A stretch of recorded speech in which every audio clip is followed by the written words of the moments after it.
안녕하세요. 60대 후반 여자입니다. 사람은 말년운이 좋아야 한다는데 저는 초중년에 운을 다 썼는지 지독하게도 힘드네요. 아니면 정말 제 팔자가 박복해서 말년에 이런 일을 겪나 싶습니다.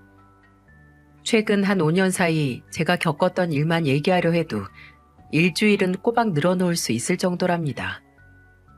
그래서 저도 오늘은 한풀이라도 하듯 저한테 벌어졌던 기가 막힌 사연 한번 풀어보겠습니다. 저는 남편과 자식 둘을 낳고 40여 년을 살았어요. 성실하고 가정적이었던 남편 덕분에 아들 하나, 딸 하나 참 잘 키워냈습니다. 자식 둘 시집 장가 보내놓고 이제는 손주들 재롱 보면서 둘이 노년을 즐기나 싶었는데 야속하게도 먼저 세상을 떠났어요. 아마 지금까지 건강하게 살아있었다면 손주들을 누구보다 예뻐해줬을 사람입니다. 특히 남편은 살아생전에 하나 있는 며느리를 많이도 아꼈어요. 세상에 저런 며느리 없을 거라면서 입이 닳도록 칭찬을 했었죠. 제가 생각해도 며느리는 참 바르고 야무진 사람이었습니다. 어찌나 살갑고 말을 잘하는지 처음 보는 사람들은 며느리가 아니라 딸이라고 착각할 정도였으니까요. 그럴 때 며느리는 엄마 반찬이 참 맛있다면서 너스레를 떨고는 했죠. 남편은 퇴직하고 제 가게 일을 돕고 있었는데 그 모습을 보면서 흐뭇해하곤 했습니다. 그리고 남편이 환갑이 됐을 때쯤 며느리는 큰손자를 임신했어요.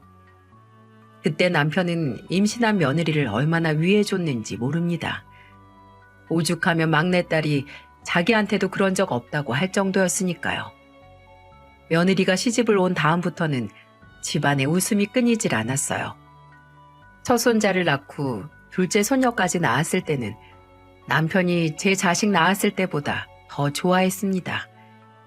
그렇게 토끼 같은 손주들 보면서 오래오래 살았으면 좋으련만 손주들 크는 것도 다 보지 못하고 먼저 하늘로 떠나버렸네요. 제가 딱 60대 중반일 때 떠났는데 그때는 큰 손자가 5살, 손녀가 3살이었죠. 지병으로 먼저 남편이 세상을 떠났지만 그래도 큰아들네가 근처에 살아서 든든했어요. 딸은 서울로 시집을 가서 가끔씩 봤지만 아들 부부는 오다 가다 자주 보며 지냈습니다. 며느리는 제가 혼자서 적적할까봐 일부러 손주들을 데리고 오기도 했어요. 며느리는 손주들 키우면서 회사도 다녔죠. 자식이 둘이라서 맞벌이 안 하면 못 산다면서 누구보다 열심히 살았습니다. 그냥 아무 사고 없이 잘 살아주는 아들과 며느리를 보니까 참 기특했어요. 그렇게 계속 자기들끼리 잘 살았으면 제가 이런 사연 쓰지도 않았겠죠. 아무 탈 없이 잘 살고 있던 며느리는 우연히 근처로 이사온 여고 동창을 만나게 됐어요. 며느리 고향이 제가 살던 곳과 1시간 반 거리에 있었습니다. 그래서 종종 아는 사람을 마주치고는 했었죠. 그렇게 우연히 아들 부부가 지내고 있던 같은 아파트로 이사온 며느리의 여고 동창의 등장이 어떤 불행을 가져올지는 상상도 못했네요.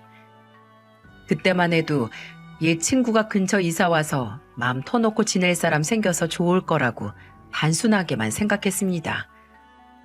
하지만 지금 생각해보니 며느리의 동창은 인상부터 어딘가 쎄했어요.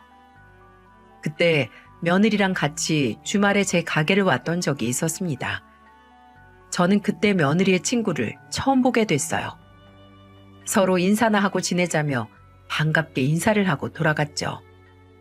그래서 별 생각이 없었는데 며칠 뒤 저는 며느리 친구의 말에 기가 막혔습니다. 한 번은 퇴근한 며느리가 친구와 같이 평일에 온 적이 있어요. 늘 퇴근하면서 어린 손주들을 하원시키며 같이 들렸는데 그때 그 친구가 같이 왔었죠. 저는 손주들과 같이 오는 며느리를 보면서 반갑게 인사를 했어요. 손주들도 제 가게에 오면 식혜도 한 잔씩 하며 잠시 앉았다가 갔었는데 그 모습을 보면서 며느리 친구가 대뜸 이런 소리를 했습니다. 요즘 애들은 원래 유치원부터 바쁘게 커야 되는데 이럴 때 보면 시골이라 그런지 애들이 다 편해 보여요. 애들이 유치원부터 바쁠 게 뭐가 있나. 놀고 먹느라 바쁘겠지. 아유, 어머님, 요즘 너무 모르신다. 요즘 애들은요, 엄마의 정보력과 시댁 재력으로 크는 거래요. 애들 하나 키우는데 돈이 얼마나 드는데요. 시댁 재력에 따라서 애들이 크는 거라니까요. 무슨 그런 초치는 소리를 해. 세상에 그런 말이 어딨어. 나는 난생 처음 들어보구만. 이렇게 뭘 모르시니까 반찬 가게를 하시는 거예요. 반찬만 이렇게 오래 파셨으면 김치 공장이라도 하나 설립하지 그러셨어요. 저번에 김치 제가 먹어보니까 정말 맛있던데요. 계속 이렇게 구멍가게만 하고 계시면 손주들도 구멍가게만큼 크는 거라니까요. 맛있게 먹은 건 좋은데 좋은 김치 먹고 쉰소리 할 거면 앞으로 여기 오지 말어. 아직 다 크지도 않은 애들 앞길 막는 소리를 하고 앉아있어. 어머, 어머님 죄송해요. 제가 너무 편해서 주책 맞았네요. 그때 며느리는 상황을 수습하려고 진땀을 뺐어요. 세상에 애들은 시댁 재력만큼 큰다는 소리를 듣고 기분 좋겠습니까? 그래도 같은 자리에서 오래 장사해서 단골도 있고 나름 잘 운영하며 살고 있었는데 저런 소리를 들으니까 기분이 나빴어요. 앞길이 구말리라 창창한 손주들을 보면서 구멍가게만큼 큰다는데 듣기 좋았겠습니까? 그래서 그때 오지 말라면서 호통을 치니까 그제서야 사과를 하는 겁니다.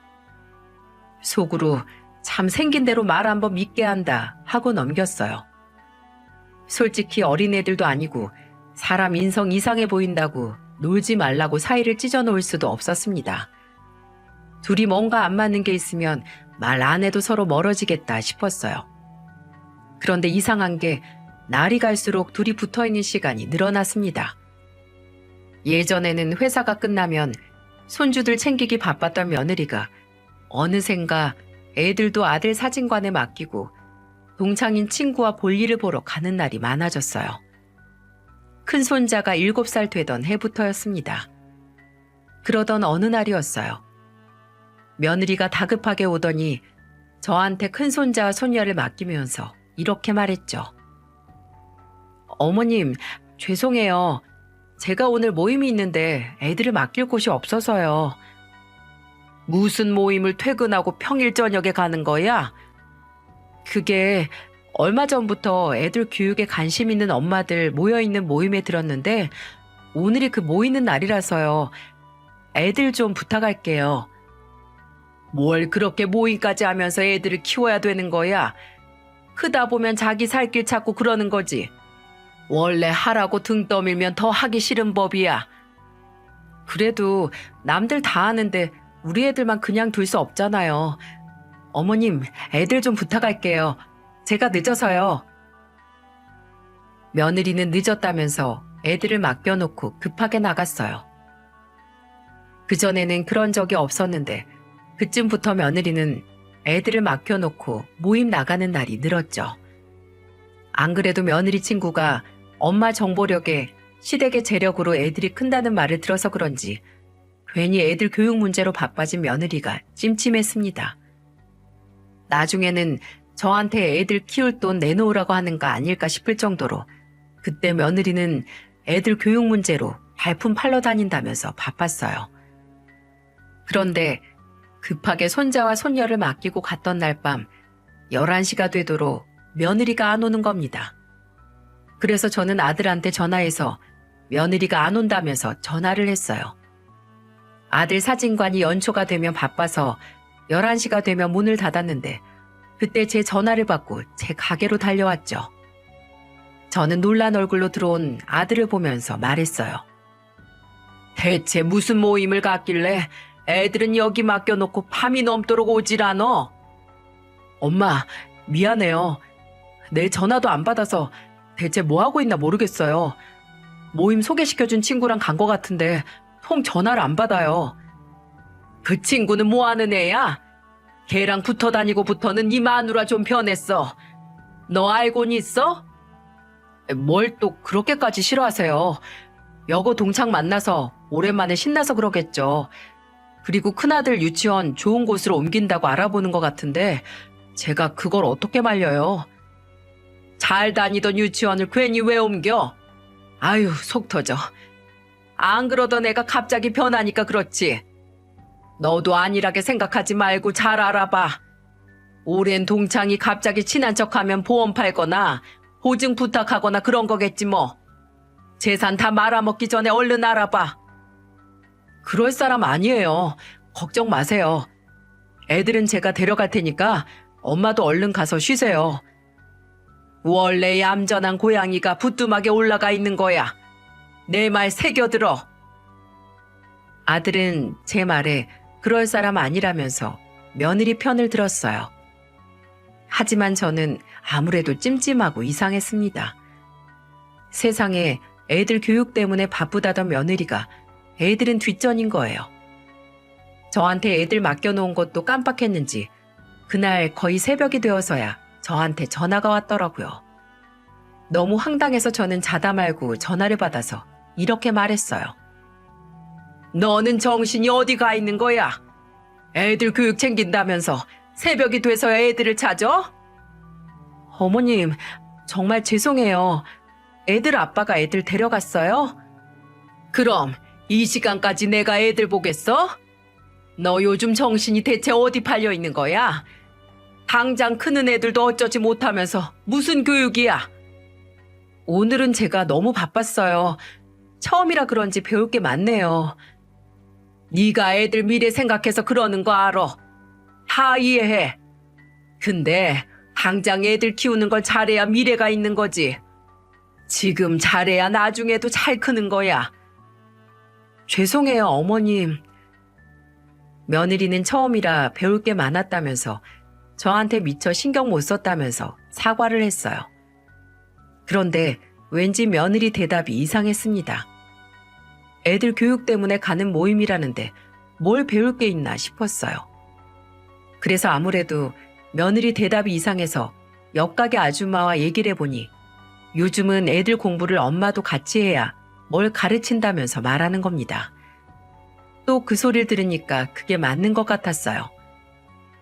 그래도 아직 큰 손자가 유치원 갓 입학했는데 뭘 배워서 가르칠 게 있을 만큼 대단한 게 있을까 싶었습니다. 그러던 어느 날이었어요. 한동안 며느리가 머리카락 하나 안 보이는 겁니다. 그래서 저는 며느리가 애들 교육 어쩌고 하더니 뭘 시작했나 보다 했어요. 그런데 평일 대낮에 며느리가 둘째 손녀를 데리고 어딜 가는 게 보였습니다. 웬 대낮에 저렇게 어딜 급히 손녀딸을 데리고 가나 싶었죠. 그래서 저는 한동안 안 보이던 며느리를 보자마자 전화를 했습니다.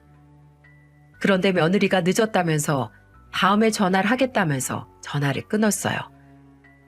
아무리 생각해도 평일 대낮에 어린 손녀를 데리고 대체 어딜 그렇게 급하게 가나 싶었습니다. 제가 이런 광경을 한 번 본 게 아니라 서너 번 봤어요. 그래서 너무 이상해서 아들 사진관에 가서 아들한테 말했습니다. 그랬더니 아들이 이렇게 말했어요. 그게 회사 다니면서 애들 보는 거 힘들다고 회사 그만뒀어요. 그럼 회사 그만두고 둘째 데리고 뭐하러 다니는 거야? 맨날 어딜 그렇게 가던데 둘째는 어린이집 안 다녀? 둘째 어린이집 말고 직접 가르친다고 바쁜 거예요. 아니 이제 겨우 5살인데 뭘 가르쳐? 그런 게 있어요. 어릴 때부터 하면 좋다고 해서 그렇게 됐어요. 요즘에는 집에서 공부시키는 집 많아요. 홈스쿨링이라고 해서 애들 적성도 금방 찾고 잘 맞으면 진로도 금방 찾는데요. 아이고 그래. 5살 딸 데리고 다니면서 아주 대단한 인물 만들겠다. 동네방네 인물 났다고 나중에 아주 현수막 걸리겠어. 아들은 왠지 며느리의 치부를 감춰주는 것 같았어요. 무언가 있는데 저한테만 말을 안 하는 것 같았죠. 제가 계속 의심을 해서 그런지 이런 식으로 저한테 하나씩 숨기는 게 늘어만 갔습니다. 한없이 가깝게 지내던 저와 아들네 사이에는 벽이 생기는 것 같았어요. 그때도 여전히 며느리 옆에는 그 동창 친구가 있었고요. 정말 너무 이상했어요. 갑자기 모임이 늘어난 며느리 옆에는 늘 그 친구가 있었는데 시간이 지날수록 아들도 며느리와 같이 나가는 것 같았습니다. 그런데 제가 점심이나 같이 먹으려고 아들 사진관에 갔다가 닫혀있는 사진관을 보고 의아했어요. 눈이 오나 비가 오나 항상 연중무휴였던 아들 사진관이었는데 무슨 일이 있었나 싶었죠. 아들이 전화도 안 받길래 저는 그대로 가게로 돌아와야만 했습니다. 그런데 나중에 듣고 보니까 주변 상인들은 제 아들이 요즘 사진관 문을 잘 안 연다는 거예요. 문은 닫혀 있는데 안에서 이상한 소리가 들린다는 겁니다. 그래서 요즘 얘네들이 무슨 사고라도 치는 건 아닌지 이상했어요. 그러다가 저는 너무 답답해서 그날 반찬가게 문을 일찍 닫고 아들 사진관으로 갔습니다.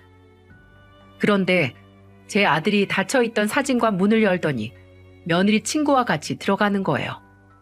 그리고는 다시 사진관 안에서 문을 잠그는 게 유리문 밖으로 보였습니다. 저는 너무 놀랐어요. 둘이 바람이라도 난 줄 알고 사진관으로 달려갔습니다. 그리고는 아들 사진관 문을 두드렸어요. 그러자 안에 있던 아들이 놀란 얼굴을 하고 나와서 저를 보며 말하더군요. 엄마, 이 시간에 무슨 일이세요? 너야말로 무슨 짓이야? 왜 문은 걸어 잠그고 며느리 친구년이랑 둘이 들어가? 그런 거 아니에요. 여기서 모임이 있어서 그래요. 제가 다음에 설명할 테니까 제발 좀 가요. 뭐야? 내가 두 눈으로 봐야겠으니까 나와. 얼른 비켜. 저는 아들을 밀치고 가게 안으로 들어갔어요. 그리고 사진관 안에서 펼쳐진 광경을 보고 깜짝 놀랐습니다. 아주 거짓골을 한 채 앉아있던 손녀딸과 손자, 그리고 그 옆에 뭐라고 중얼거리면서 앉아있는 며느리의 며느리 친구까지 있는 거예요. 대체 가게에서 이게 무슨 개판인가 싶었습니다. 그 와중에 거짓골을 하고 있는 손주들을 보고 저는 기가 막혀서 며느리를 보며 말했어요. 애들 교육이 어쩌고 저쩌고 하더니 애들 꼴이 저게 뭐야? 제가 알아서 할 테니까 어머님은 신경 끄세요. 내가 지금 신경 끄게 생겼어?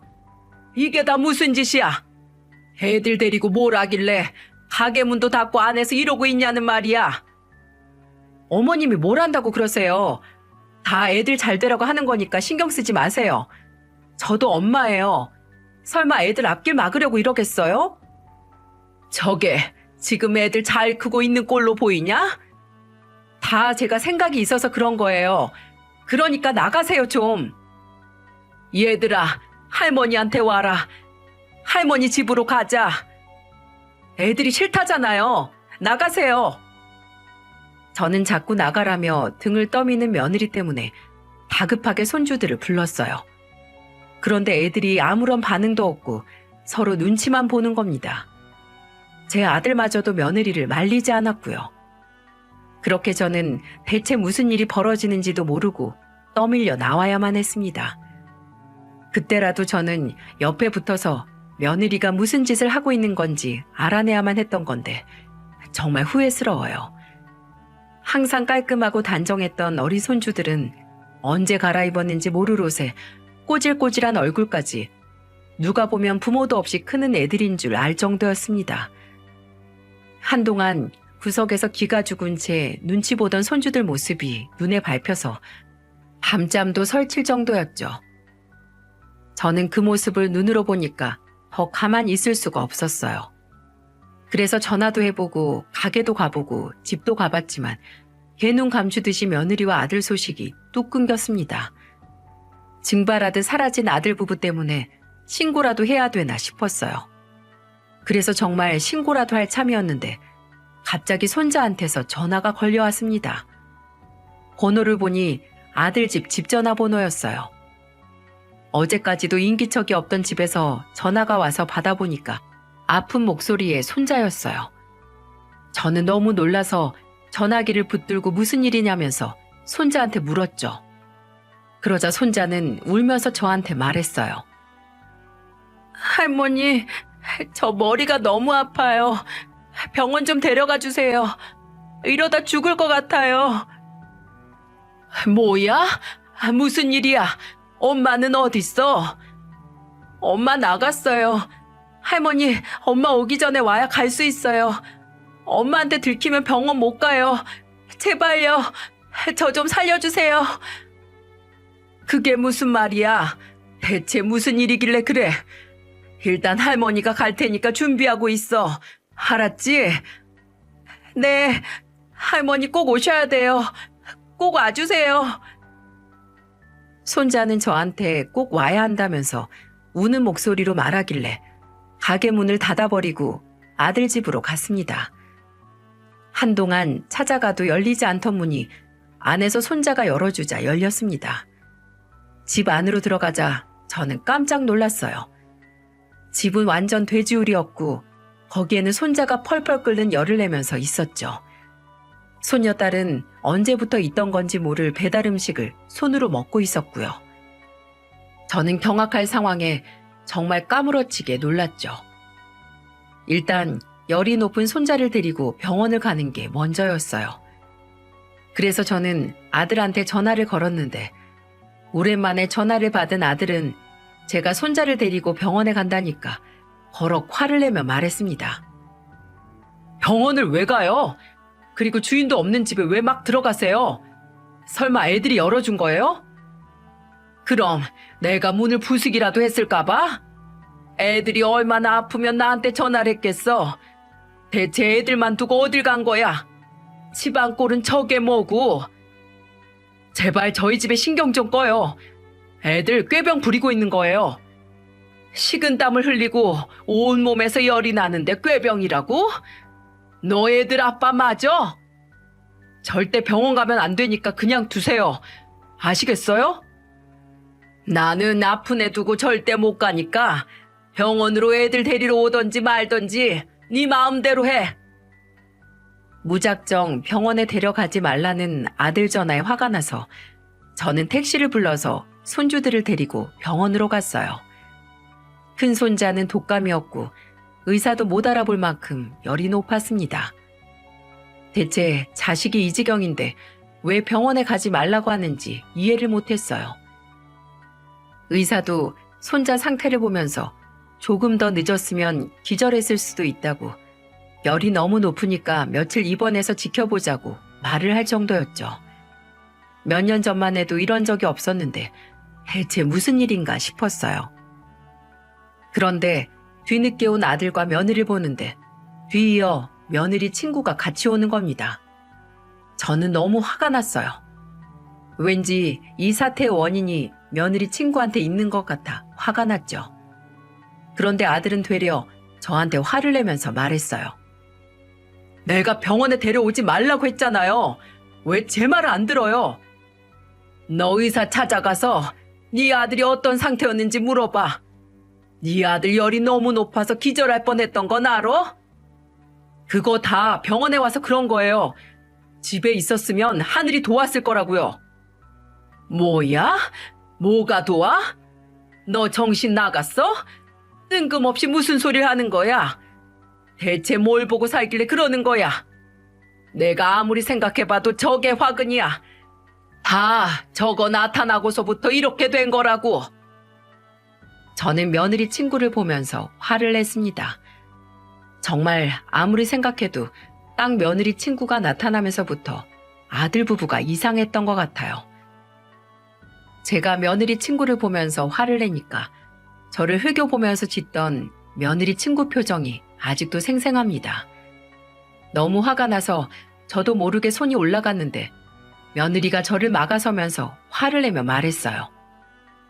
어머님, 교양 없이 왜 이러세요? 뭘 모르면 가만히 좀 계세요. 내가 뭘 모른다는 거야. 내가 이런 말 안 하려고 했는데 너 아주 친구랑 붙어먹고부터 완전히 변했어. 알기나 해? 세상에 지 아들 몸이 열로 펄펄 끓고 있는데 병원에 왜 데려왔냐는 말이 나와 지금. 제 아들이에요. 제가 알아서 하겠다는데 왜 어머님이 참견이세요? 이거 집에 무단 침입해서 납치한 거랑 뭐가 달라요? 뭐? 무단 침입에 납치? 너 아주 제대로 돌았구나. 그럼 너는 아픈 애 방치해놓고 딸은 밥도 안 줬잖아. 아픈 애 다시 데려가면 나도 정말 가만히 안 있을 거다. 다 신고할 거야. 제가 손자를 데려가려는 며느리와 아들을 보면서 데려가면 가만 안 두겠다고 소리를 쳤어요. 그러면서 제가 신고를 하겠다고 하니까 며느리 친구는 흠칫한 얼굴을 하더니 며느리를 말렸고, 둘이 귓속말을 주고받더니 며느리 친구가 저를 보며 말했습니다. 어르신, 오늘은 이만 넘어가는데 한 번 더 이런 식으로 애들 데려가면 그땐 안 참을 거예요? 네가 안 참을 거면 어쩔 건데? 너야말로 내 손자 데리고 뭐 하는 거야? 지금 손자한테 정신 팔려서 발 동동 구를 때가 아니에요. 친아들이나 걱정해요.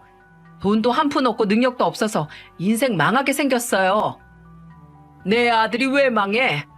너야말로 이런 식으로 내 아들 가족 주변 맴돌지 말고 당장 떨어져. 왜 괜히 식구들 옆에 붙어서 가족들을 망치는 거야? 나만큼 그 가족 신경 쓰는 사람 없어요. 내가 돈 한 푼 없는 집구석 잘 되라고 얼마나 노력하고 있는지 알아요? 며느리 친구는 갑자기 벼랑간 소리를 질렀고 저는 화가 나서 한 대 내려쳤어요. 그런데 기가 막힌 상황이 벌어졌습니다. 제가 며느리 친구를 때리자 며느리와 아들이 그 여자한테 대뜸 사과를 하는 거예요.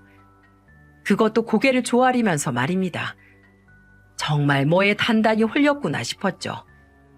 그리고 자기들끼리 뭐라고 쑥덕거리더니 저한테 손자 열이 떨어지면 바로 집으로 데려갈 거라면서 말을 했어요. 그러더니 며느리는 그 친구와 사라지고 아들만 병원에 남는 게 아니겠습니까? 기가 막혔습니다.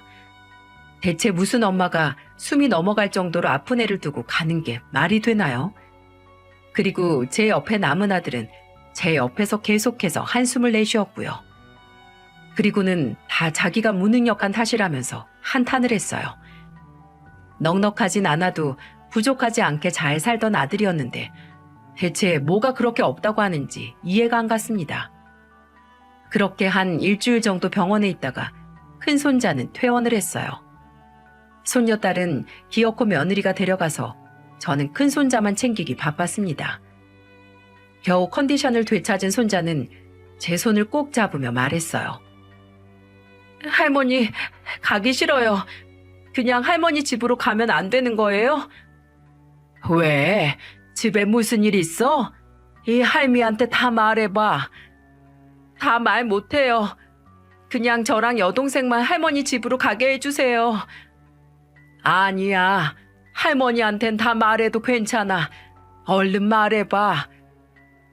손자는 무슨 말을 하려다가 머뭇거렸고 손자가 머뭇거리는 사이 아들이 병실로 왔습니다. 아들이 오자 손자는 제 손을 놓더니 입을 다물었어요. 손자는 장난기도 많고 다른 7살 아이들처럼 말도 많았죠. 그런데 어느 순간부터 성격이 변하기 시작했어요. 이상한 게 한두 가지가 아니었죠. 그래서 저는 손자만 집으로 데려가서 물어봐야겠다 생각했습니다. 문제는 아들이 지키고 있으니 손자를 어떻게 데려가야 되나 싶었어요. 일단 저는 손자한테 들은 게 있으니 아들을 붙들고 말했습니다. 네 아들이 우리 집에 가겠다는데 내가 데려가서 밥 좀 먹여서 보내마. 엄마, 그만 좀 해요. 저 애들 뒷바라지하고 가르치느라 등골이 빠지는 것 같아요. 공부하기 싫어서 저러는 거예요. 대체 뭘 가르치고 있길래 돈이 그렇게 드는 거야? 너도 그렇고 며느리도 그렇고 뭐하고 다니는 거야? 나한테 제발 말 좀 해봐. 네 아들도 하기 싫어하는 거 안 보여? 오죽하면 집에 가기 싫다고 하겠어. 이게 다 우리 집안을 위한 거예요. 저도 없는 형편에 노력하고 있는 거라고요. 그리고 공부하고 싶어하는 애들이 어딨어요? 너 사진관을 열다 안 열다 네 마음대로 하니까 있던 손님도 없어지는 거 아니야. 저 가게 내놨어요. 애들 둘 유학 보낼지도 몰라요. 대체 너 왜 그래? 그거 내놓고 뭐 하려고? 뭐 해먹고 살려고 그래? 하늘에 있는 네 아버지가 너 사는 거 보면 눈을 못 감으시겠다. 이미 다 결정됐고, 그러니까 엄마도 우리 가족한테 신경 꺼요. 아프다고 계속 병원 오면 애들한테 더 안 좋아요. 제 자식 제가 알아서 할 테니까 그만하세요. 아들은 신경 끄라는 말만 하고는 손자를 데리고 나가버렸습니다. 무슨 조선시대도 아니고 멀쩡한 병원이 있는데 아픈 애를 병원에 데려왔다고 이렇게까지 한탄 들을 일입니까? 저도 정말 어린 손주들만 아니어도 진작에 연 끊었을 텐데 자꾸 할머니 집에 가고 싶다는 애들 말이 마음에 걸렸어요. 그때만 해도 아들이 애들 교육으로 뭘 하려고 저러나 싶었습니다. 그래도 손자가 저렇게까지 싫어하는데 꼭 해야 되는 건가 싶었고요. 정말 그때는 손자가 공부가 싫어서 그런 거라고 생각했어요. 그래서 아들을 따라 집으로 가서 며느리를 설득해봤지만 며느리와 아들은 애들이 유학을 가야 한다면서 고집을 부렸습니다.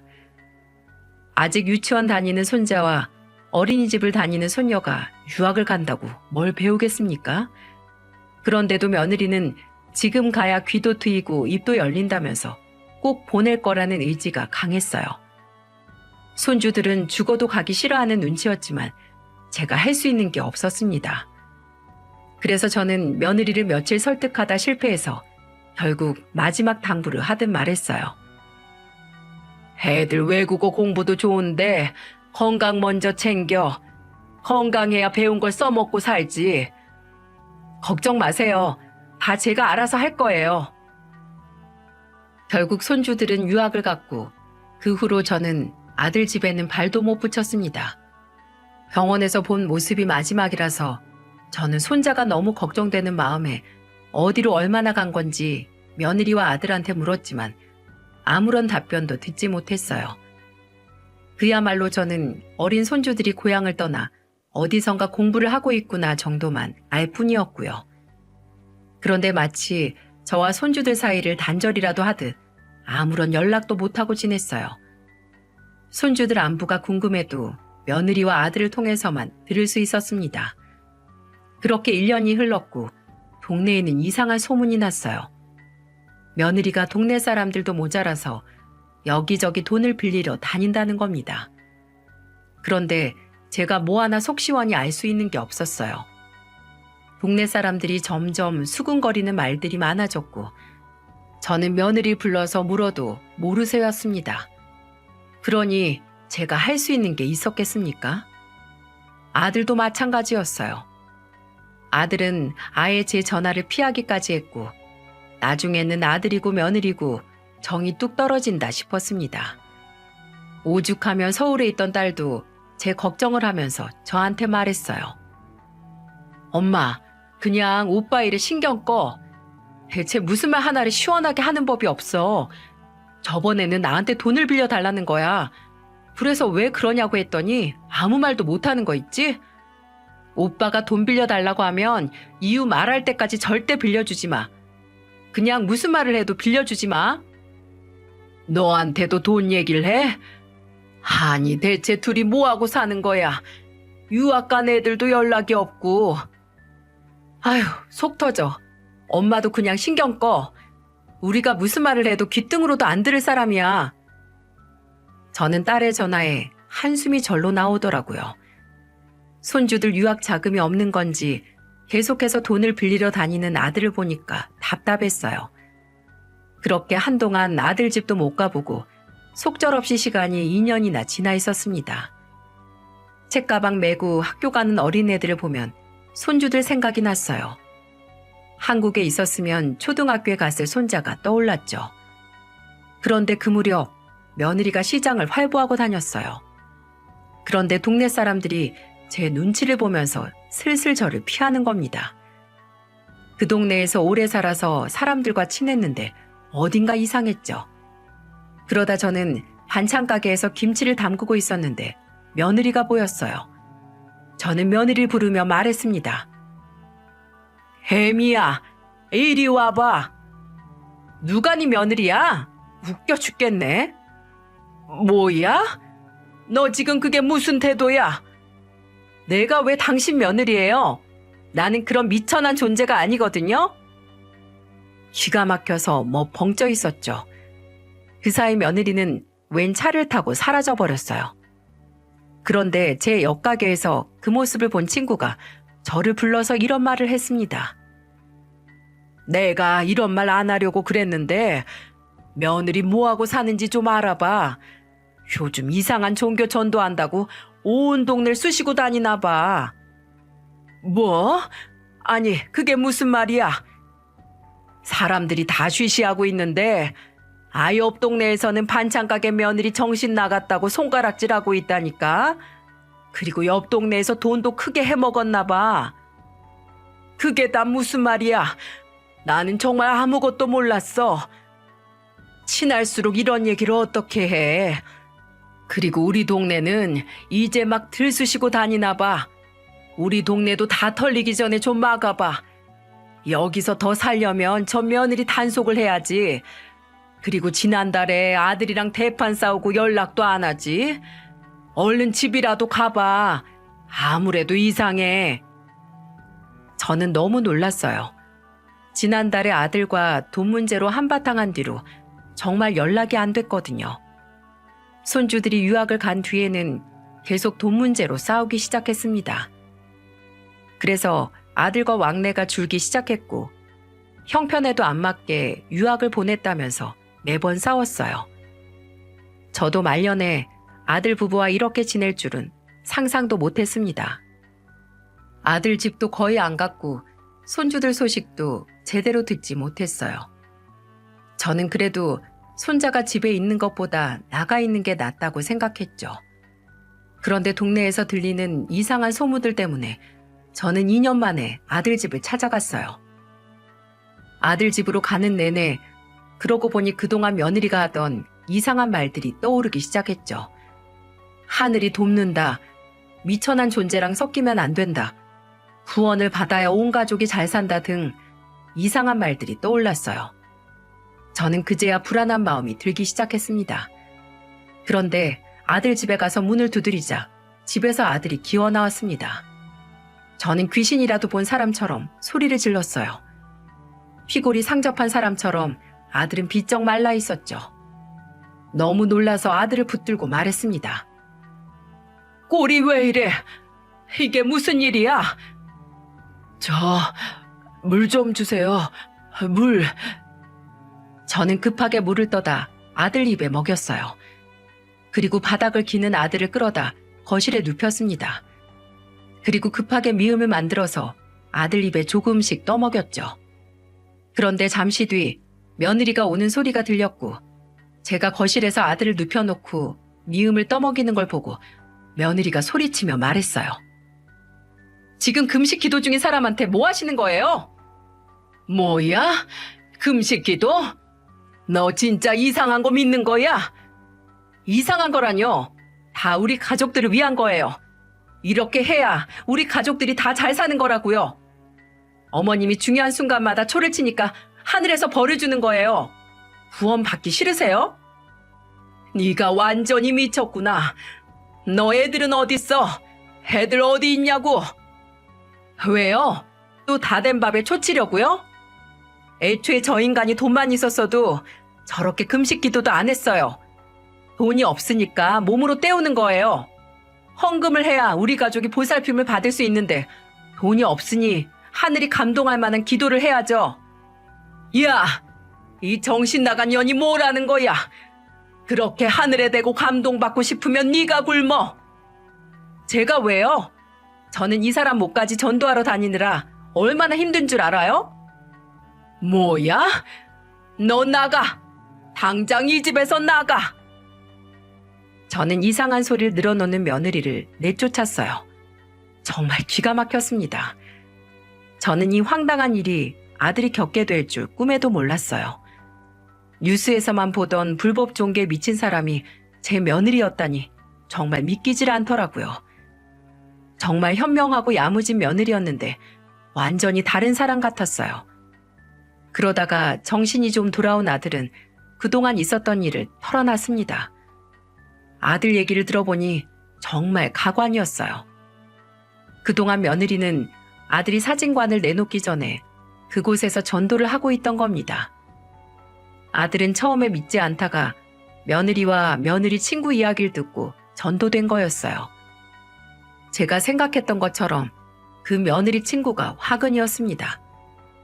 며느리 친구는 아들 사진관을 찾아와서 이렇게 말했다고 했어요.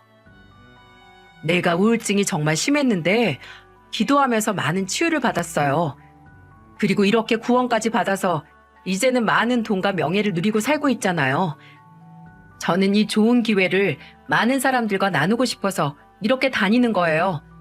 못 믿는 사람들도 있는데 저를 믿으면 대대손손 정말 잘 살아요. 나를 생각하고 가족을 생각하면 못할 게 뭐예요?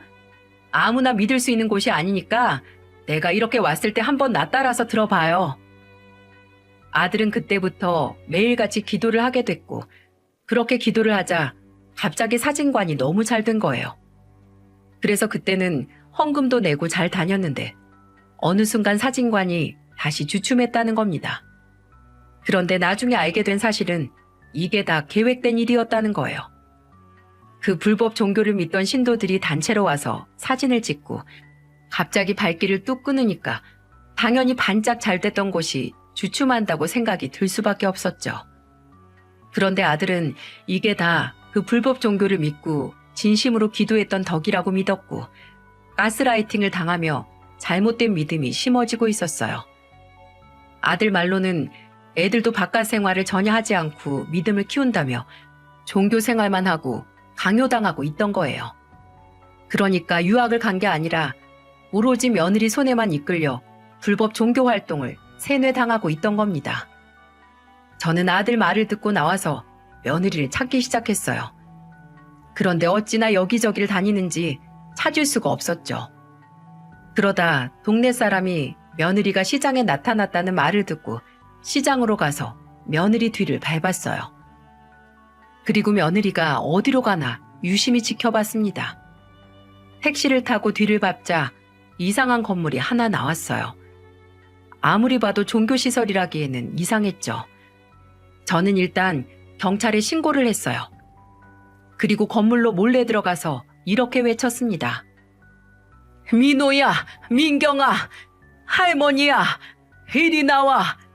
너희들 여기 있는 거 안다. 얼른 할머니 집으로 가자.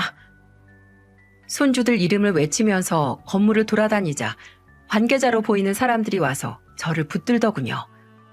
그리고는 저를 발견한 며느리가 뭐 하시는 거냐며 소리를 질렀고요. 그래서 저는 며느리를 보며 말했습니다. 너 내 며느리도 아닌데 왜 나는 척이야? 나는 내 손주들 데리고 나갈 거니까 신경 꺼. 걔네들은 내 거예요. 애들이 뭔 물건이야? 아주 내 손주들 털끝 하나 건들기만 해봐. 제가 며느리와 소란스럽게 소리를 지르며 싸우자 이 소리를 듣고 어디선가 손주들이 나타났어요. 그런데 큰손자가 저를 보자마자 울면서 달려왔습니다. 손녀도 저를 보며 울면서 달려와 안겼고요. 그런데 도대체 그동안 무슨 일이 있던 건지 애들은 자꾸 말라 있었어요. 그리고 잠시 뒤 경찰이 도착했고 저는 경찰을 보면서 이 미친 사람들 전부 잡아가라고 소리쳤습니다. 정신 나간 여자, 저 여자 당장 잡아가요. 아까는 날 막 여기서 끌어내려고 아주 위협적으로 나한테 왔었다니까요. 어르신, 저희 여기 몇 번이나 신고받고 왔었는데 나오는 증거도 없고 매번 헛걸음이었어요. 그리고 지금 여기서 이러시는 거 사유지에 불법으로 들어오신 거예요. 일단 저희랑 같이 나가서 대화로 해요. 지금 나를 잡아간다는 거요? 이 사람들이 내 손주들 밥도 잘 안 줘서 마른 것 좀 봐요. 제가 손주들을 품에 안고 버티자 다들 제가 손주들을 데리고 나가게 했어요. 경찰들이랑 같이 나온 저는 결국 왜 그곳에 갔는지 진술을 하고 나왔습니다. 결국 증거가 필요하다는 말이었어요. 그래서 저는 경찰서를 나오자마자 아들 집으로 손주들을 데리고 갔습니다. 손주들을 본 아들은 애들을 품에 안고 오열했어요. 특히 큰 손자는 초등학교 출석보다 결석이 더 많은 상태였습니다. 오로지 불법 종교에 대한 믿음만 가르치고 있던 거예요. 저는 결국 저 악의 소굴을 없애야겠다는 생각이 들었고 서울에 있는 딸의 도움으로 지역 커뮤니티에 글을 올려서 피해자를 모았습니다. 증거를 최대한 많이 모아서 저 악의 소굴을 없애야겠다고 다짐했어요. 글을 올리고 일주일 정도쯤 지나자 정말 많은 사람들이 모였고 시간과 장소를 정해서 모였습니다. 그리고 한자리에 모인 사람들의 사연은 다 제각각이었어요. 증거 사진을 보니까 폭행부터 금품갈취 등 엄청 많았습니다. 하지만 이런 사진만 있고 아직까지 불법 종교시설에 다니고 있는 자식도 있었어요. 그야말로 자식을 뺏겼다면서 우는 부모도 있었고요. 저도 아들이 73kg이었다가 헌금이 없으면 금식 기도를 해야 한다고 강요해서 55kg까지 빠졌던 사진과 여기저기 난 멍자국을 전부 사진으로 찍어서 증거로 모았어요. 그리고 제가 이렇게 고소 준비를 하고 있다는 걸 알게 된 며느리는 저를 찾아와서 역정을 내며 말하더군요. 며느리 앞길을 막아도 유분수지 왜 이러세요? 당장 고소 멈춰요. 내가 얼마나 난감한 줄 알아요? 뭐라는 거야 정신 나간 게. 너 때문에 우리가 볼 뻔한 피해는 생각 안 해? 미천한 것들이랑 말을 섞으니까 될 일도 안 되고 있지. 아우 답답해. 그때였어요. 피해자 진술서를 받아온 아들이 반찬 가게에서 화를 내고 있는 며느리를 보자 달려와서 뺨을 쳤습니다. 그리고는 화를 내며 말했어요. 내가 바보같이 당한 거 생각하면 이걸로도 모자라. 진짜 미천한 게 누군데 어딜 와서 행패야? 내가 이번 고소 진행하면 당신하고도 이혼소송 준비 중이니까 딱 기다려. 나도 바라던 바야. 당장 이런 집구석 끊어내고 싶다고. 결국 며느리는 한 대 맞고도 정신을 못 차리고 빽 소리를 지르다 갔습니다. 아들은 절대 용서하지 않겠다고 이를 갈았어요. 아들은 피해자 가족들이 모아준 증거 자료까지 모아서 그 불법 종교시설을 고소했습니다. 정말 쉽지 않은 시간이었어요. 그 불법 종교시설 대표를 고소했다는 이유로 신도들한테 협박도 당하고 정말 하루하루 피가 말랐습니다. 꽤나 긴 시간 동안 이혼 소송에다가 폭행 관련 소송까지 진행하는 동안 아들과 손주들은 정신과 치료도 받았어요. 특히 어린 손주들이 충격이 컸을까봐 걱정이 많았죠. 그래도 아들이 아이들을 잘 챙겨서 조금은 안심을 했습니다.